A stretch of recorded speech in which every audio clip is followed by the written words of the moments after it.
So first, thank you for coming. Thank you. Where are you from originally? I'm from Chicago. I was technically born in North Carolina, but I moved to Chicago when I was 1, so it's all I know. So you went to high school at the University of Chicago Lab Schools. How was your experience there? It was interesting. It's definitely more of a STEM school, so it was a lot of focus on math and science and a really competitive academic environment, which I'm definitely grateful for, but as an artist and as a musician, I always kind of felt like a fish out of water. So I'm like grateful for the experience and the connections and like the work ethic maybe, but besides that, it was just okay. Yeah. And then you ended up going to Berklee College of Music.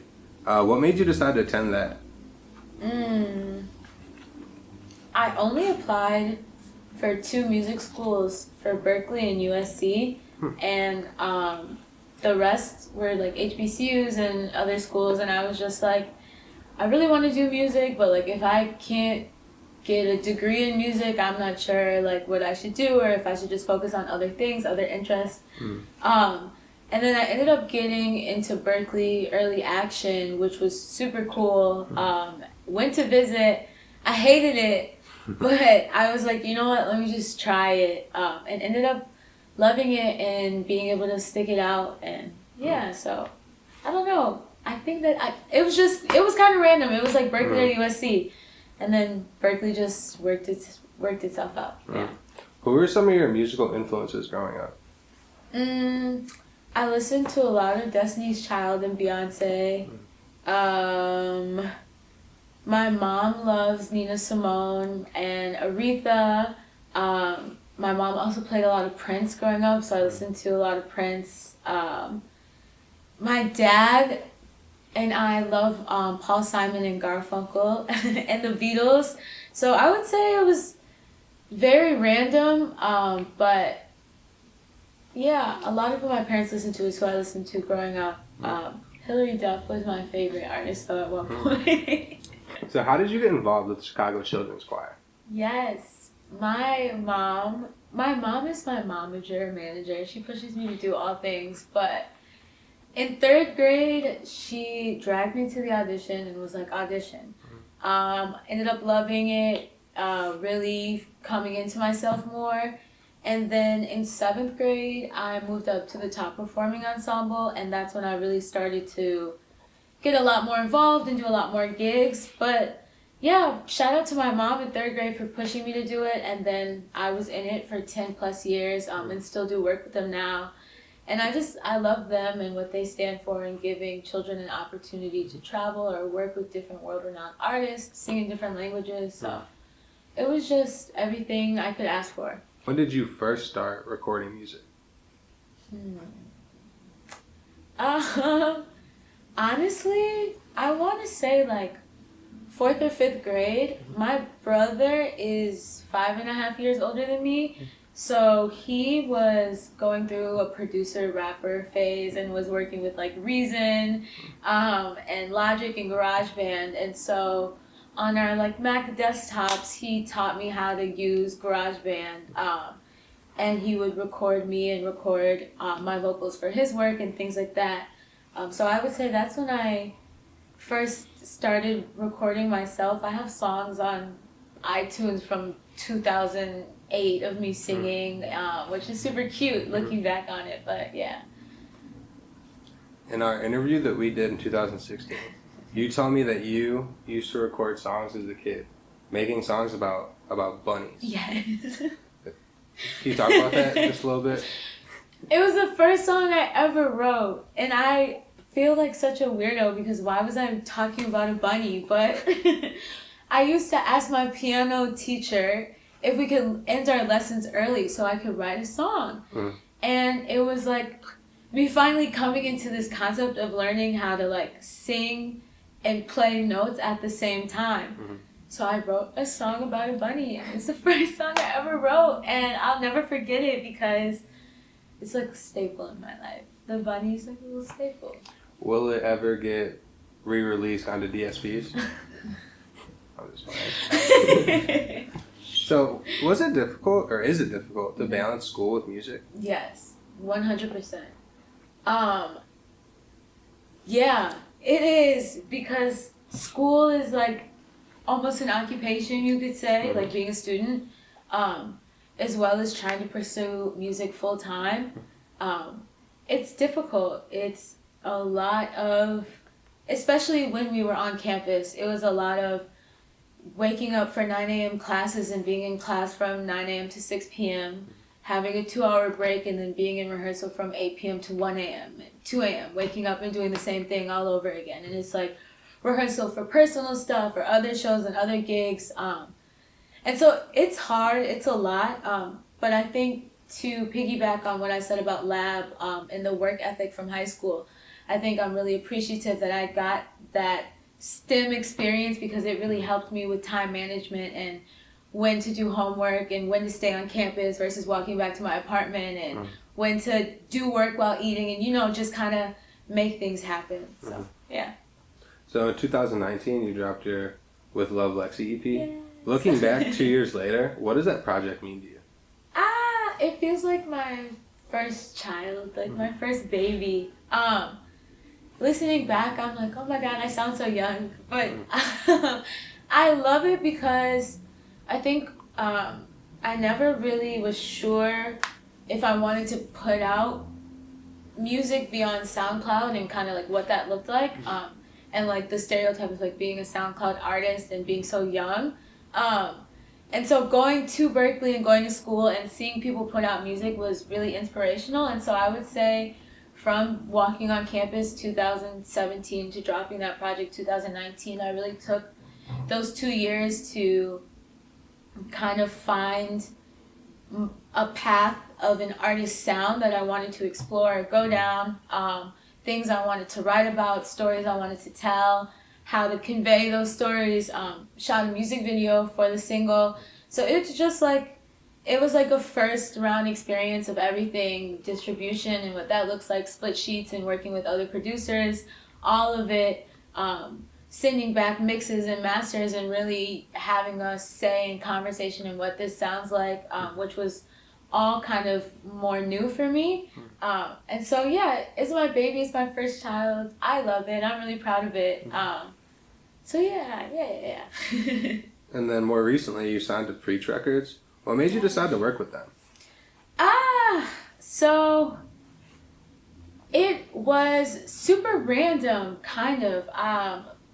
Right around the time I dropped With Love Lexi, I started working with a manager, and her name is Mia. She's super sweet. I love her to death. Over these last 2 years, our relationship has grown even more, which is super cool.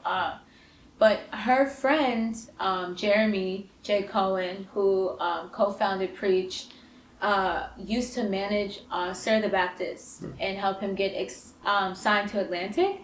And so they had expressed interest in working with me a few years ago, but you know, they were trying to get their ducks in a row, figure out everything with Preach, with UMG and N-Grooves and everything, whatever that looks like to them. And so they didn't want to pull us into the team, and so Mia and I talked about what it would look like to be signed independent, how to use their resources, how to kind of utilize them to the best of my ability and really milk what I need out of them, whether it's getting in the studio with certain songwriters or getting playlisted in different playlists on Spotify, you know, working with different artists, hopefully being able to travel as the world kind of acclimates itself to normal civilization. And so talking about it with Mia, with my parents had a huge role in that, sitting down with entertainment lawyers and really figuring out what these next few years could look like for me as an artist, what my long-term goals are, and how much they could help to achieve. And it just felt like the best decision, the right decision.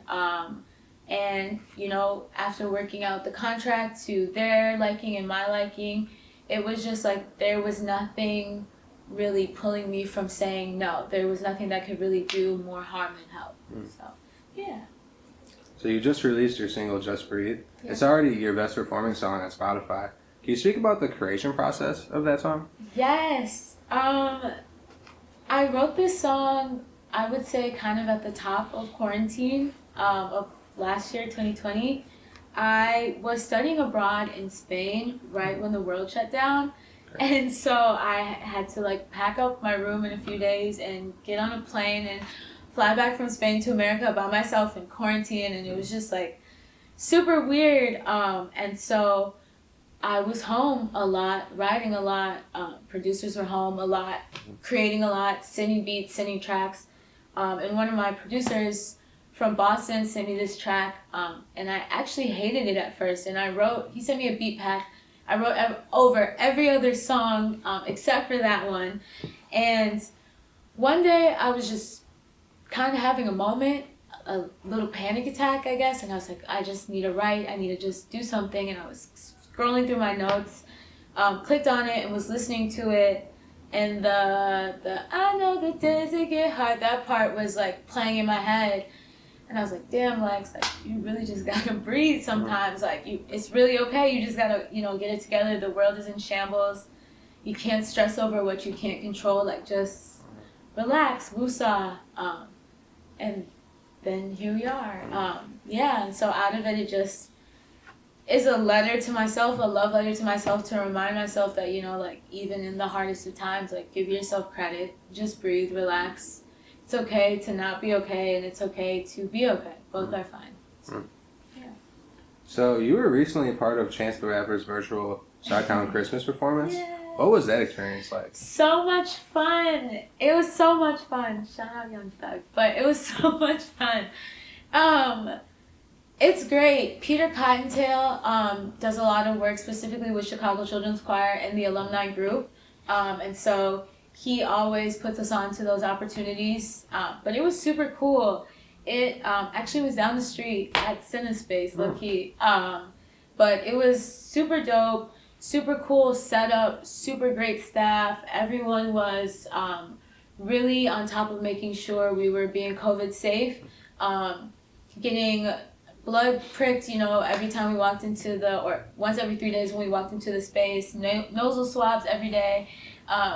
Chance is great. He's a ball of joy. He is a creative spirit, and whatever is in his brain somehow makes it into the production, and it's literally stepping into his brain. It's crazy, but it was so cool. It was so much fun, and I love working with other up-and-coming Chicago artists, and I feel like Chance and Chance's team does a really good job of being all-inclusive of everybody Chicago. So I loved it. It was a great experience, and the production is super cool. It's really cool looking back on it, too. So.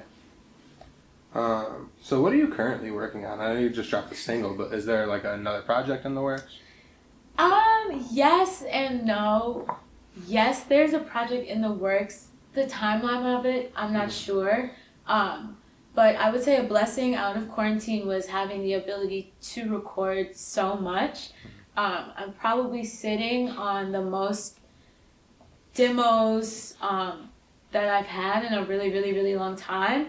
And so figuring out what stories still apply, what stories make sense, and how to convey those messages is definitely in the works, as well as I just really want to keep dropping some singles too over the summer and into the spring. So project probably later in the year, maybe closer to my birthday. I love dropping things on my birthday, but yeah. So I always ask this question to Chicago artists, right? There's always that conversation of Chicago doesn't have this, whatever Atlanta has, or whatever LA has, or New York has. What do you think is missing in Chicago's music community? Honestly, I think seriously, like, dope female artists. I think Chicago has a lot of really dope female artists. Like Bajornik is super dope. She's super incredible. An artist named Franchica who, did open mics with Chance. Super dope, super awesome. Sydney August is working with OTF, so incredible. It's like, I feel like everyone is like almost right there and no one has really like kicked down that door yet. And I feel like we're dope. I feel like people always talk about how specific Chicago women are. Like, Chicago women are, so different from any other place, or you guys are so specific or so A type or B type or whatever. And so I feel like the opportunity as female artists, as women artists, to kind of represent Chicago is what we're missing. Yeah. Who are some artists that you haven't got the chance to work with yet that you want to work with in the future?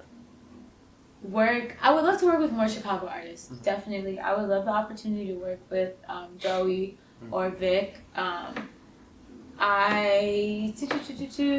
on a bigger scale would love to songwrite with Frank Ocean. I think that would be super cool. I think, I really miss when rappers would throw singers on hooks, and that would be the hook. And I think it would be super cool to do something like that with any rapper, whether it's a Chicago rapper like G Herbo or Dirk or whoever, or someone, Drake, or more mainstream, bigger scale, it doesn't matter. But I think that would be super cool to kind of bring that aesthetic and that vibe back. Okay. And then the last question I have for you is, where do you see yourself in 5 years? 5 years. I'll be 27. Oh my gosh. Where do I see myself? I want to be signed to a major label. Hopefully at that point, I will be more established. Not hopefully. I will be more established. As an artist, I want to write for more people. I would love to be, charted. I think that would be cool. Even if it's songwriting credits or if it's for myself. But yeah, I would love to, have maybe a couple tours, smaller tours under my belt, whether it's opening for someone or being the main act. But those are definitely some of the goals in the next 5 years.